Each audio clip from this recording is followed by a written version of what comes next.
Hi hello, इथे बघू शकता आपण. आता इथे मी अंदाजे 1.5-2 किलो म्हणजे मी गिलासाने माप करून घेतलेलं आहे. 6 गिलास मी इथे तांदूळ घेतलेले आहेत.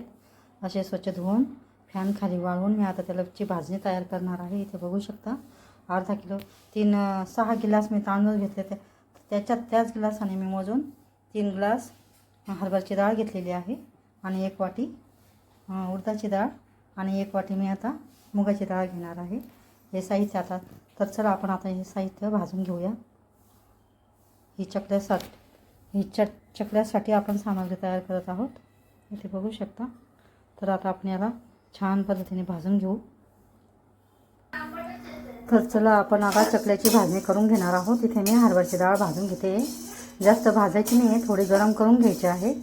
थोडा वास सुटला की आता आपण हे काढून घेणार आहोत. अशा पद्धतीने 10 मिनटं ठेवायची आणि छान हलवून त्याला सतत हलवत राहायची आहे आणि जास्त काळी नाही होऊ द्यायची. थोडी गरम करून घ्यायची, फक्त जास्त भाजायची नाही. तर आता आपण याला काढून घेणार आहोत. आता परत आपण दुसऱ्या अजून थोडी डाळ टाकून त्याला पण छान भाजून घेणार आहोत. अशा पद्धतीने आपण हरभऱ्याची डाळ सगळी भाजून घ्यायची आहे लाल होईपर्यंत. वास सुटला की आपण त्याचा सुगंध सुटायला भाज्याचा वास आला की आपण त्याला लगेच काढून घ्यायची. बघू शकते ते थोडी लाल झाली की लगेच काढून घ्यायची. छान गरम होऊ द्यायची त्याला.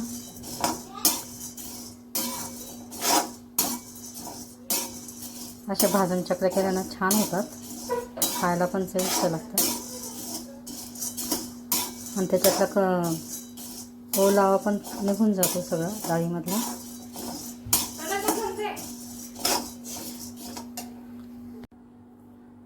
इथे बघू शकता आता आपण अशा पद्धतीने डाळ भाजून घेतलेली आहे सगळी. हे बघ, सगळी डाळ आपण अशी पूर्ण थोडी लाल होईपर्यंत थोडी भाजून घेतलेली आहे. इथे बघू शकता अशा पद्धतीने भाजून घ्यायची आहे. आता 1 वाटी मी इथे उडदाची डाळ घेतलेली आहे, ती पण आपण आता छान भाजून घ्यायची आहे. कढईमध्ये टाकून घेतलेली आहे. इथे बघू शकता ही पण थोडी लाल होऊ द्यायची, थोडीशी गरम करून घ्यायची चांगली मंद आचेवर. अशा पद्धतीने बघा, इथे असं सारखं हलवत राहायचं आहे, त्याला खाली लागू नये म्हणून किंवा जास्त जळू नये म्हणून. हे बघा आपली आता उडदाची डाळ अशी लालसर झालेली आहे थोडीशी. लगेच आता आपल्याला हिला पण काढून घेणार आहोत. अशा पद्धतीने भाजून घ्यायची आहे. इथे बघू शकता आता एकदम छान भाजली गेली आहे. आता आपण हिला पण आता काढून घेऊ. आता मी तांदूळ भाजून घेणार आहे. आता इथे बघू शकता आता आपण तांदूळ पण भाजून घेणार आहोत. थोडे थोडे करून मी तांदूळ भाजून घेणार आहे कढईमध्ये. बघू शकता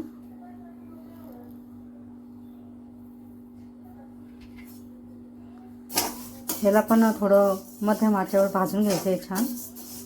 जास्त नाही भाजू द्यायचे, असे थोडे गरम करून घ्यायचे. थोडा कलर बदलला की लगेच काढून घ्यायचे आहे. असं छान पद्धतीने आता आपले मुगाची डाळ भाजून झालेली आहे. थोडीशीच लाल होऊ द्यायची, जास्त लाल नाही होऊ द्यायची. उगाच थोडी गरम होऊन थोडीशी लालसर झाली तर लगेच काढून घ्यायची आहे. आता आपण अशी आपली छान भाजलेली आहे. आता आपण याला काढून घेऊ. इथे बघू शकता 1 वाटी मी आता इथे साबुदाणा घेतलेला आहे, तो पण मी भाजून घेणार आहे. 1 वाटी किंवा पाऊण वाटी घेऊ शकता तुम्ही. इथे थोडी सपाट वाटी असे साबुदाणा घेतलेला आहे, तर तो पण मी भाजून घेणार आहे. त्याला पण छान पांढराच भाजायचा आहे, जास्त काळा नाही करायचा. आता थोडा त्याचा कलर बदलला की काढून घ्यायचा आहे. इथे बघू शकता आपण आता सगळे तांदूळ इथे बघू शकता अशा पद्धतीने आपण सगळे तांदूळ आता भाजून घेतलेले आहे. थोडे थोडे करून फुल गॅस करूनच भाजून घेतले मी पटकन होण्यासाठी. पण त्याला सारखं हलवावं लागतं, मग खाली लागू द्यावं नाही लागत. फुल गॅस असल्यावर पटकन होतात. इथे बघू शकता मी आता फुल गॅस करून घेतलेला आहे. फुल गॅसवरच मी भाजते आहे. फक्त त्याला सारखं हलवत राहावं लागतं, खाली लागू द्यावं नाही लागत, पटकन होऊन जातात. अशा पद्धतीने आता तांदूळ पण